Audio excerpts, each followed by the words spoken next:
Let's take a look at the parallel universe that we call prison. Prison has two distinctive visions or versions of it. It's kind of like everything in life. Two people can look at the same thing and see something different. If you like these videos, remember to like, share, and subscribe. So let's get into it. If you look at prison, you look at there's the officer side and there's the inmate side. If you look at everything that goes on in that perspective, you have two different worlds, two completely different worlds. Let's just take a look at from the beginning. From the beginning, when a person gets arrested and they go to jail and they're sentenced to prison, they come in to any facility, they're transported in, and they go to what's called intake.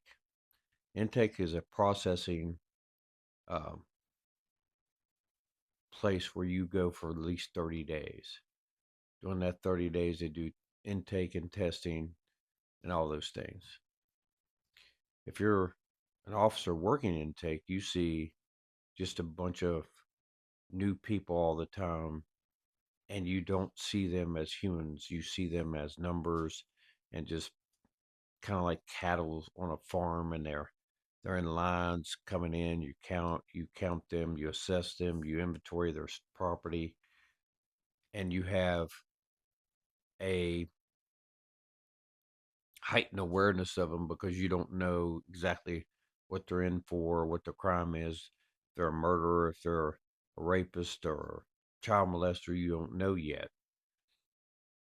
If you take a look back and you're the inmate and you're coming into intake, you look at, you don't know where you're at, you don't know who's around you, you don't know uh, what's going to happen next, and you're scared. And then the commonality of the two is both people on each side are scared to some degree. The fear of the unknown is there, and you have parallels, and then you have also commonalities.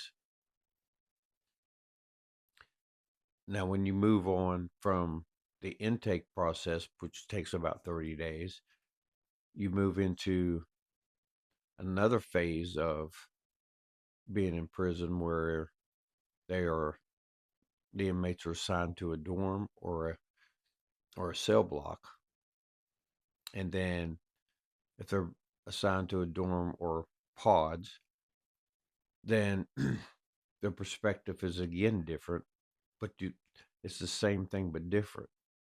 You have the inmates who are coming into that housing unit. You have an officer who's working that housing unit. Their perspectives, they see the same thing, but their emotions are different. Their perspectives are different. The inmate coming onto a new housing area, he's thinking, I got to worry about what's going to happen. Am I going to get assaulted? How do I navigate this? What's the racial makeup? How they move on this particular pod or dorm? All those things come into play, and there's an anxiety level that's up to here. The officer who's working that area, he may be a seasoned person, but he looks at it suspiciously on everybody because you don't trust anybody if you're an officer. So you're looking at, is this guy going to be a troublemaker? Is this guy going to be an asshole? Is this guy somebody I'm going to have to deal with? Is he going to be a weak, strong? I'm going to have to deal with him checking in. So the officer perspective and the inmate perspective, once again, parallels on two different universes. And then the day-to-day activity of living on a dorm or a living area in general, the inmates are constantly playing games and constantly trying to get over. The officer is trying to catch him doing something so he can write him up or lock him up. It's a cat and mouse game all the time. It's We're going to see what we can get away with as inmates. Officers are there to try to catch them doing things. So it's a constant back and forth and a constant friction. And there's a constant tension that goes on the daily inside. And then you get to the point where they're settled, and then they got to start figuring out what to do with themselves for 24 hours a day. A lot of inmates sleep a lot and do nothing but work out, lift weights, and then when they're not doing that, they're either watching football, gambling, or trying to get into mischief or do something to keep their mind off of the real world. Officers coming in usually work an 8 to 12 hour shift a day. Sometimes you work 16 hours. Your job on that side of it is they're trying to make it through the day, not have to deal with much. Um, some officers are more aggressive than others. Some officers do the whole I'm going to mess with these guys 24 hours a day or 12 hours a day, whatever I'm there. Some officers are like, I don't want to be bothered. Leave me alone. Um, don't bother me. You do you over there. Leave me alone. So that dynamic plays into it. And then as an inmate progresses and officers are there for a year or two more, whatever, the inmates may want to go into programming or work, and they may be a worker, may work in the kitchen or be a janitor's job, um, things like that. And then the officer, his job is to be suspicious of them doing that. So the officer's job is to, if the inmate claims to be a good inmate, the officer's job is to be suspicious. Because the officer might think the guy working in the kitchen is going to smuggle food back or he might be a mule transporting drugs across the facility. The inmate might just be trying to make make some money so he don't have to depend on his people at home. He may be just trying to do his time. So the dynamic is always a guy might be trying to do the right thing. The officer's always suspicious. Inmate might be trying to hustle, try to play innocent. So it's always a tension or always a mystery of, are they doing the right thing? Or are they playing games? Or are they acting? And it's always the us versus them mentality. There's never a situation, or not never, but rarely the situation where you come together and you try to work together, unless you may be uh, officer wise, you may be a supervisor of a crew or a work crew, and then you get your inmates to work for you.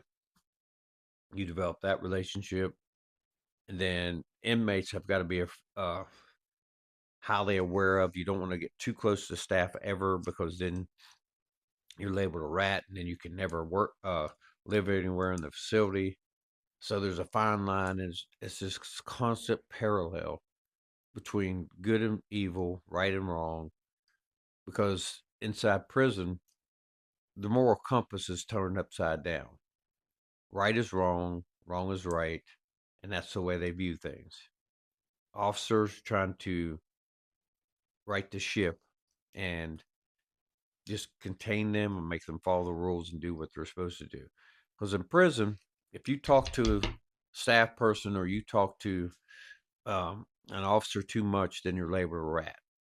Even though you may not be, the perception is in there, if you're talking too much, you're telling too much. In a lot of facilities, depends on what state or federal, whatever, a lot of inmates don't go talk to staff by themselves. They always bring somebody with them. So there's witness to the conversation so that they don't get accused of being a rat. So the end game always has to be, if you're an inmate, you should try to go in, do your time, uh, turn your moral compass back up the way it's supposed to be, to where you're doing the right thing. You're prepping and you're ready to get out. An officer, you're just trying to maintain order, be fair, don't be an asshole, don't be messing with people, and pick your battles. It's just like raising kids. If you're an officer, pick your battles, deal with the things you need to deal with, and a lot of times there's certain things that you just gotta let go and not even worry about. But there's just two different worlds inside those walls, and you have to understand that. And the more that you understand it as a family member or a spouse of an officer, then you kind of understand, and you'll do better in understanding the stress and the fatigue it takes on you mentally and physically to work in a prison and to be housed in a prison, because both sides go through trauma, they go through stressors, and they go through a lot of soul searching and growing and trying to figure life out. Because you can get cynical working in a prison thinking everybody's bad and horrible, and being in prison takes your dignity, it takes your individuality, it takes all these things from you. So both takes a toll on you mentally. But the key to everything is just to have hope and figure out the balance. Don't go too hard one way or the other. Just try to do your time, because both people are doing time. The officer, the staff, and the inmates are both doing time. Anybody's worked in corrections, if you've worked in it a long time, let's say you work 20 years, it's like doing a life sentence. Even though you get to go home, mentally, you've done a life sentence. And if you've been incarcerated for more than a year, you know how it is.